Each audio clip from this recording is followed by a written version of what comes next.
do you do, ladies and gentlemen? It is our privilege to bring you at this time an eyewitness report of the first International Trepidation Contest. We are speaking to you from the ringside of the great Maple Leaf Auditorium, which is packed to the rafters with spectators, eager and curious. For the benefit of my listeners who are not acquainted with the facts relating to this event, it might be well to describe the two contestants. Lord Windesmere from Wapping Foghole in Devonshire is, of course, the champion of the British Empire. The challenger is Paul Boomer, native son of Australia, who, I understand, worked his way to Canada in the crew of an ocean freighter carrying a load of Melbourne cabbage, upon which, so it is stated, Boomer trains exclusively. I see now there's a bit of a flurry around Lord Windesmere's entrance. And yes, here he comes, Lord Windesmere. I'll see if I can get him to come to the microphone and say a few words. Joe, will you see if you can get his lordship to come over here for a minute? Tell him it's for the radio. Okay, I'll get him for you. Thanks. Well, Lord Windesmere appears to be in good spirits. He's smiling and chatting. Thrown about him is a beautiful silk dressing gown of purple velvet, upon which is worked, I imagine, to be the coat of arms of the House of Windesmere. It's a beautiful thing. Good boy, Joel. In just a minute, ladies and gentlemen, I think we're going to have his lordship himself come to the microphone and say a few words. Right over here, please. Right over here. Yeah, right here. Yes, folks, here he is, right in the microphone, the champion himself, Lord Windesmere. Your Highness, how did you come to take an interest in this unusual art? Well, I suppose you could say it all started over Lady Windesmere's fan. I see. Yes, I noticed she was constantly waving this fan in front of her face, so I asked her why the deuce she did it. So she retorted that if I insisted on constantly crepitating, she had to fan away in pure self-defense, you see. Well, my friends were drawn into the controversy and persuaded me to capitalize on my proficiency and sort of going for it and all that. That's all. Thank you very much, Your Majesty. Thank you, and good luck to you. That was Lord Windesmere, a champion crepitator of the British... Oh, and here's the challenger. Here's Paul Boomer from Australia. Paul, over here, please. Please, ask Mr. Boomer to come over here, please. The radio. We want to speak on the radio. Just a moment, ladies and gentlemen. I think we'll have Paul Boomer for you right away. Yes, here he comes. His attendant has just pointed us out. And howdy, Paul. How? He just waves his hand in greeting and starts walking over to the microphone. And here, ladies and gentlemen, is Mr. Paul Boomer. Will you say hello to our audience, Mr. Boomer? Hello, Canada. Now tell me, sir, when did you first realize that you were proficient enough to take a shot at the Empire Championship? Well, ever since I was a little nipper, I liked to fart. I remember I used to make my mother and father laugh their bleeding heads off when I used to let one go in church during the announcement of the Ladies' Aid. Excuse me, Mr. Boomer, on the radio, we call it crepitating. Now, look here, cobber. What I always says is, a fart's a fart, whether you raise up on one cheek and sneak, or whether you give it a full blast like I do. Very well. As long as the CBC is no objection. I personally find the four-letter word much easier to say and more descriptive than the longer and more academic crepitating. Thank you. And I would like to say... Oh, and there's the bell. Thank you, Mr. Boomer, and good luck. Paul Boomer hurries off to the center of the arena to meet the champion and to receive instructions. Now the house lights are dimming, and the great flood of high-powered electric lights cascade down onto the center of this great arena where stands, in simple eloquence, the farting post.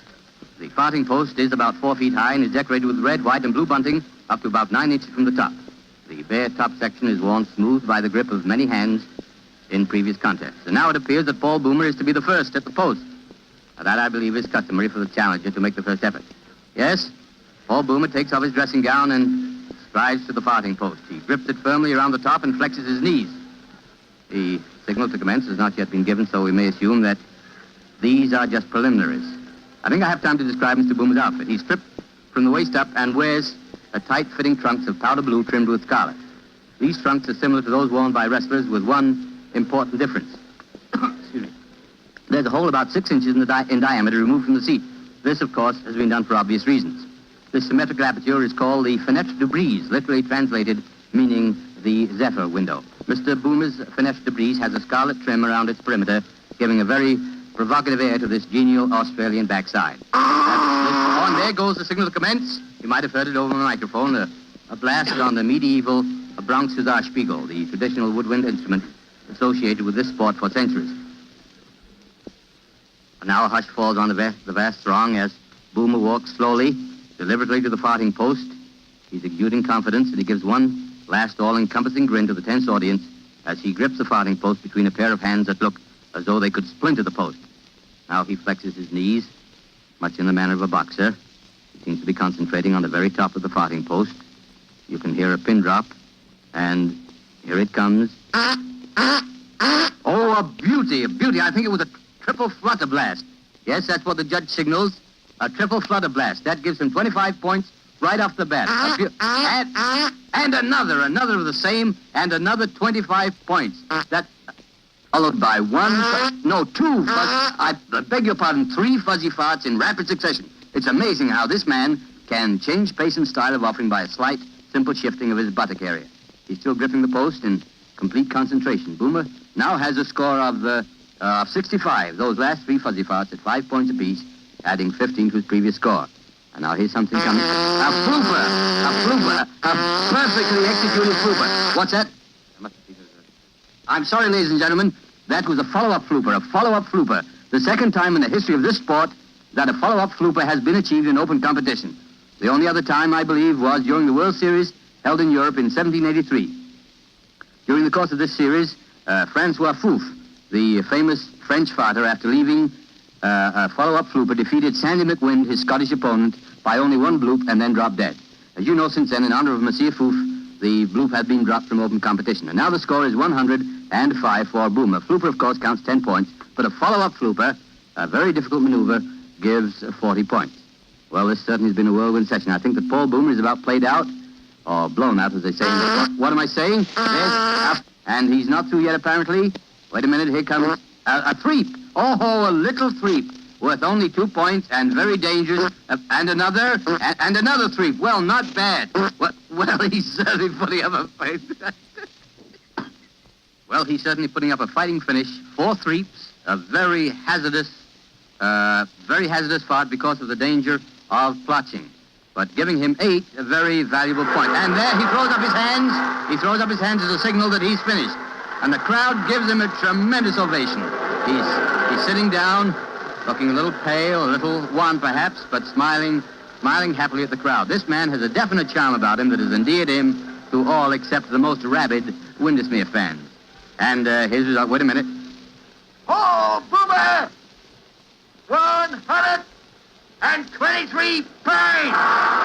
Did you hear that? Paul Boomer, 123 points, a world's record, beating Lord Windesmere's previous world mark of 119 by 4 points. Paul Boomer at this moment is the world's champion. But for how long, we don't know, because Lord Windesmere might take it right back again. And his lordship now walking up to the post, apparently not in the least disconcerted by the brilliant performance of the challenger. He's outfitted a little differently from Paul Boomer. He has purple tights, full-length tights, and around the fenêtre de brise, you remember the hole cut out from the center of his seat, around this there's a fringe of little gold tassels about 4 inches long. This, no doubt, is some decoration affected by... just a moment. Seems to be some sort of a dispute here. Paul Boomer and his seconds are on their feet and seem to be arguing with the judges and pointing to the fringe on the champion's posterior. Oh, I see. Paul Boomer is claiming that the fringe might add a whistle or some other sound to Lord Windesmere's efforts and so increase their value. And after all, in a closely fought contest like this, every little advantage must be jealously watched. The judges appear to be agreeing with Paul Boomer, and they direct the champion to remove the fringe. He doesn't like the decision very much, and the crowd's getting resentful. They think he should be a better sport about it. And I agree with him. Oh, he seems to have decided that he's got to give in, and he rips off the fringe and flings it to the ground. Then he walks over to where Boomer is sitting. He turns his back, puts his hands on his hips, and he leaves a threep right in Paul Boomer's face.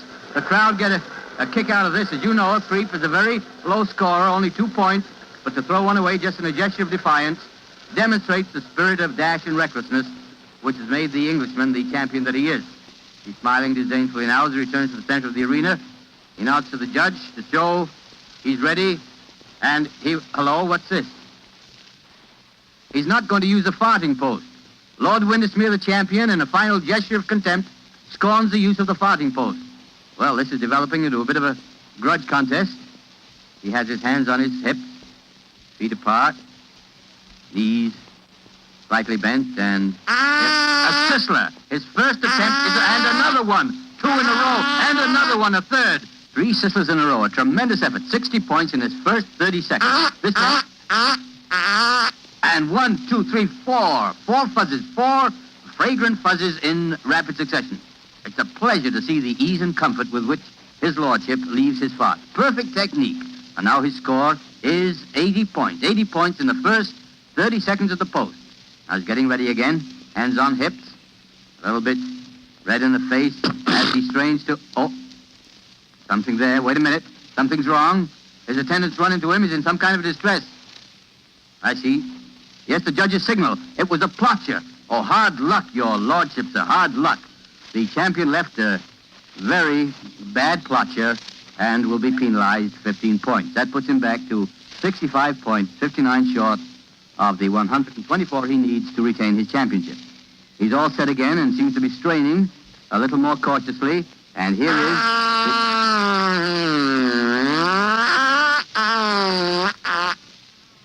a fundus break.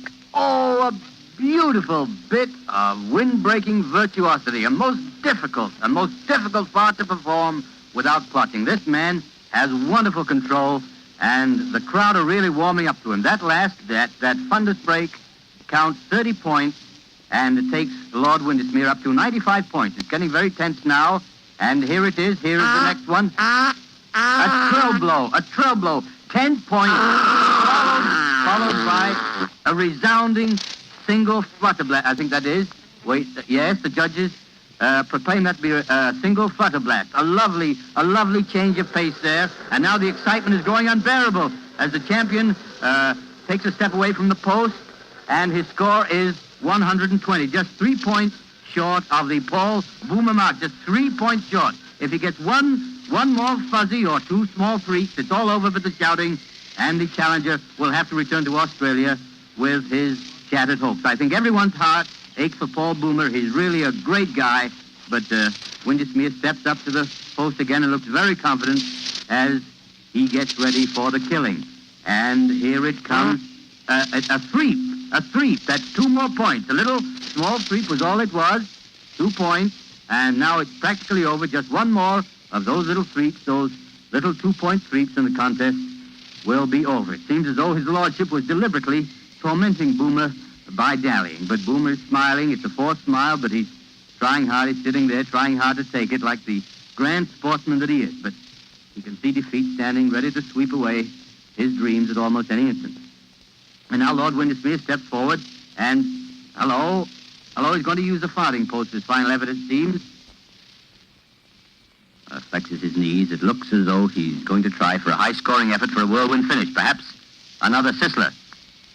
And now he's trying very hard. The veins are starting out on his forehead, and even the trickle of perspiration venturing down his temple seems to hesitate, so that this mighty last effort should have undivided attention. Now, the suggestion of a smile from the champion. He seems to have decided just what treatment he's going to give this final bid. I see the audience, almost to a man, is on its feet, breathless and tense. He closes his eyes. A look of pure ecstasy on his face. Oh, he shits! The champion is disqualified!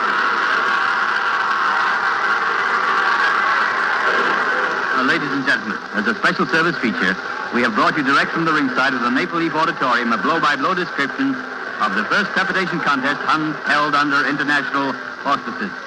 This broadcast replace midweek meditations usually heard at this time. Your narrator, Sidney S. Brown.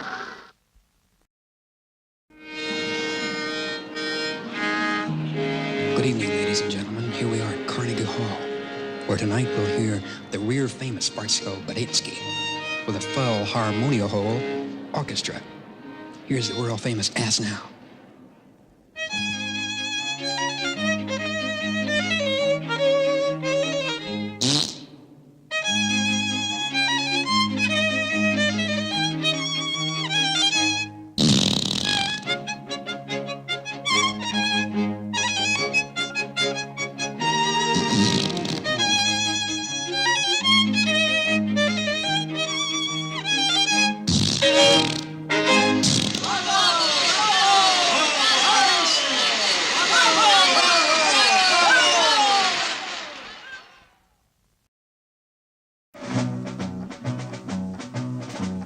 Last night I stayed up late to masturbate.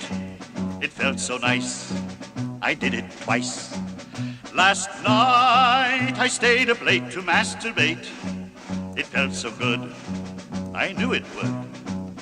For you should see me working on the short strokes.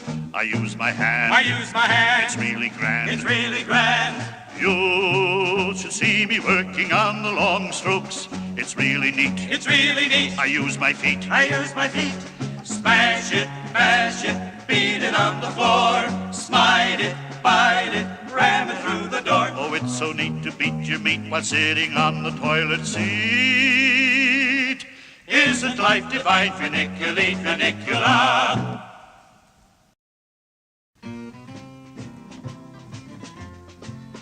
Have you heard of Lydia Pinkham and her compound so refined? It turns bricks to flowing fountains and makes hunts grow on behind. Then we'll sing, we'll sing, we'll sing of Lydia Pinkham and her love, her love, her love for the human race. Human race. How she makes, she bottles, she sells her vegetable compound, and the papers, they publish her face. Mrs. Jones had rotten kidneys, and she simply could not pee. So she took, she swallowed, she gargled some vegetable compound, and now they pipe her to the sea. Then we'll sing, we'll sing, we'll sing of Lydia Pinkham and her love, her love, her love for the human race. Human race. How she makes, she bottles, she sells her vegetable compound, and the papers, they publish her face. Oh, little Johnny, the little bastard, through masturbation had lost his vim. So he took, he swallowed, he gargled some vegetable compound, and now the rabbits envy him. Geraldine, she had no breastworks, and she could not fill her blouse. So she took, she swallowed, she gargled some vegetable compound, and now they milk her with the cows. Then we'll sing, we'll sing, we'll sing of Lydia Pinkham and her love, her love, her love for the human race. Human race. How she makes, she bottles, she sells her vegetable compound, and the papers, they publish her face. Now Mr. Brown had a very small penis. He could hardly raise a stand. So he took, he swallowed, he gargled some vegetable compound. Now he comes in either hand. Master Brown had very small testes. They were just like a couple of peas. So he took, he swallowed, he gargled some vegetable compound. Now they hang below his knees. Then we'll sing, we'll sing, we'll sing of Lydia Pinkham and her love, her love, her love for the human race. Human race. How she makes, she bottles, she sells her vegetable compound, and the papers, they publish her face.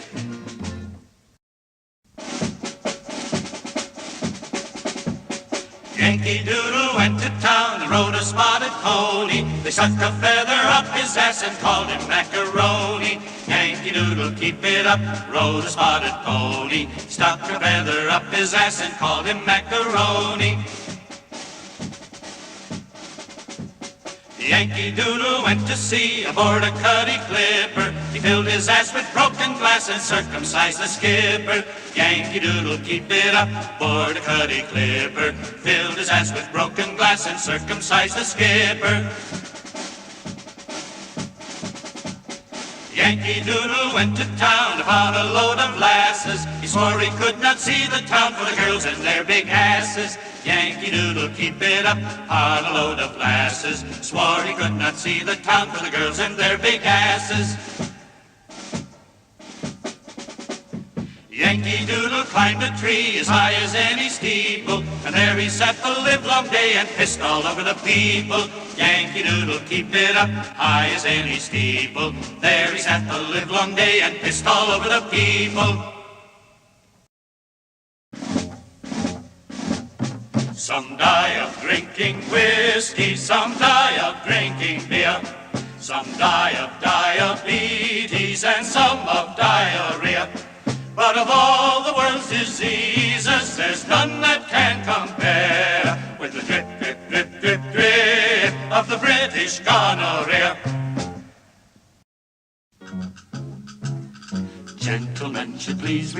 flushing toilets while the train is standing in the station for a while. We encourage constipation while the train is in the station. Cross your legs and grit your teeth and smile. If you wish to pass some water, you should sing out for the porter who will place a basin in the bog. Tramps and hobos underneath will get it in the eye and teeth, but that's what comes from being underdog. If the lady's room be taken, do not feel the least forsaken. Never show the sign of sad defeat. Try the gents across the hall, and if some man has felt the call, he'll courteously relinquish you his seat. Passengers will please refrain from flushing toilets while the train is in the station. Darling, I love you. My occupation after dark is goosing statues in the park. If Sherman's horse can take it, why can't you?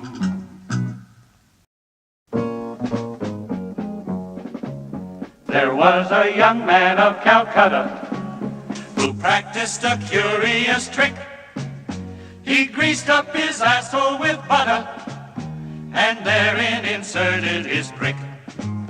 He adopted this measure so shady, not for pleasure, nor power, nor pelf, but merely because a young lady had told him to go fuck himself.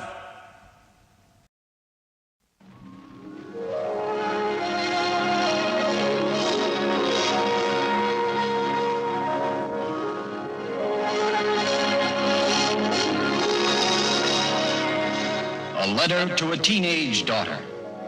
I should have sat down with you before you left for college. There are many things a young girl should know when she steps out into larger society. As you wend your way through your academic career these next 4 years, keep in mind your objective. That is to make yourself into a more wholesome person. Mother and I were opposed to your going to a co-ed school, but it was your decision to make. Now, there are several things to watch out for at a co-ed school, mainly the young men. Now, they're rarely serious. They always seem to be playing games. I remember one game that your mother and I played. It was called Grab Ass. Now, you may have some difficulty with this game because of your unusual proportions. Incidentally, although you never heard such language at home, you'll undoubtedly overhear boys refer to you as, well, as the girl with the biggest ass on the campus. Don't let it throw you. Or you might hear something like, I'd be satisfied just to fuck her sheets. Believe it or not, these are meant to be terms of appreciation. On another matter, although I allowed you to run around the house with no clothes on, because I believe the female form is one of beauty, I would strongly suggest you keep yourself covered up while you're in the dormitory. Your mother said last night there were a lot of dykes on the campus when she went to school.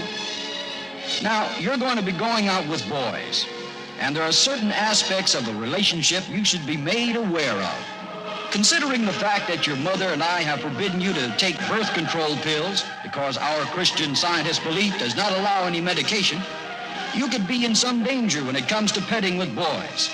Mother and I have decided that if you get into a situation with a boy whereby you are both feeling the heat of the moment, the best way to relieve the tension and the frustration would be a blowjob. There is little else I can tell you now, dear daughter, except that if you find you have an overabundance of boyfriends, charge them $5 apiece. It will help to relieve the financial burden on your mother and myself. Love, Daddy.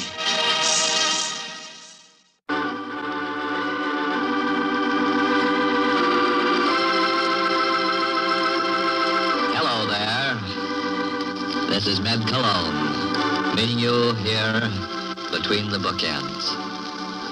Well, it's kind of cold out today, rainy, a little snow. Feels good here by the fireside in the library.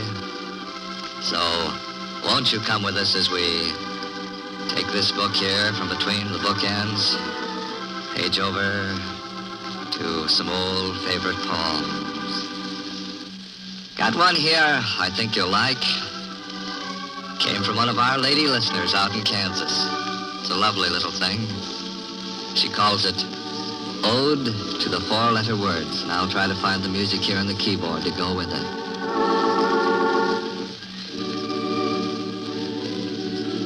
Banish the use of the four-letter words whose meanings are never obscure. The Anglos and Saxons, those rowdy old birds, were vulgar, obscene, and impure. But cherish the use of the wheedling phrase that never quite says what you mean.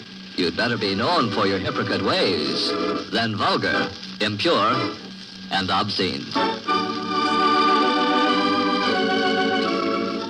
When nature is calling, plain speaking is out. When the ladies, God bless them, are milling about, you may wee-wee, make water, or empty the glass.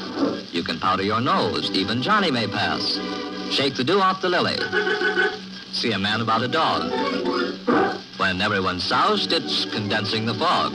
But please to remember, if you would know bliss, that only in Shakespeare do characters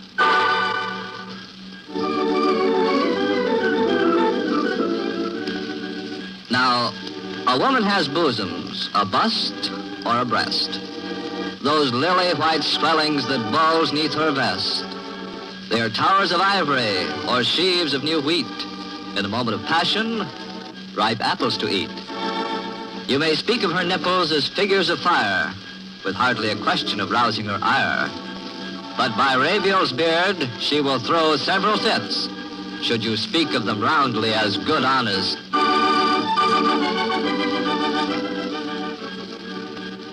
It's a cavern of joy you're thinking of now, a warm, tender field awaiting the plow.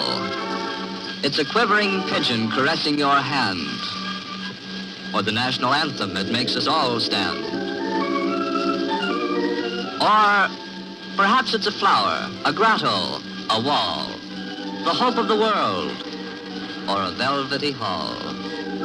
But friend, heed this warning. Beware the affront of aping the Saxon. Don't call it a...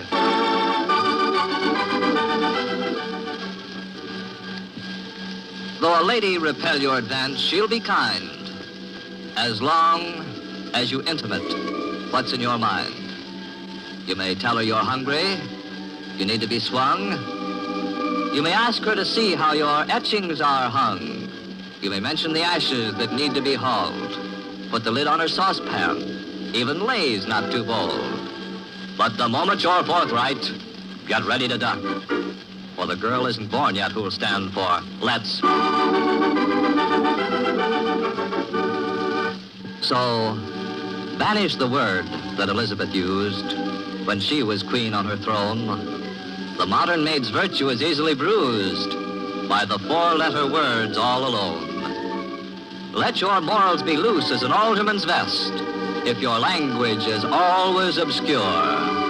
Today, not the act, but the word is the test of vulgar, obscene, and impure.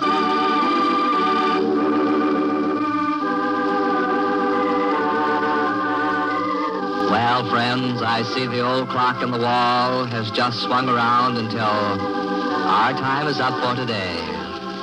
It's been awful nice, hasn't it? And we want to thank Grace Easycome of Knockanood, Kansas, for this lovely poem she has sent us. And now, this is Ned Cologne saying goodbye. Ned Cologne, between the bookends, has reached you through the Columbia Broadcasting Piston.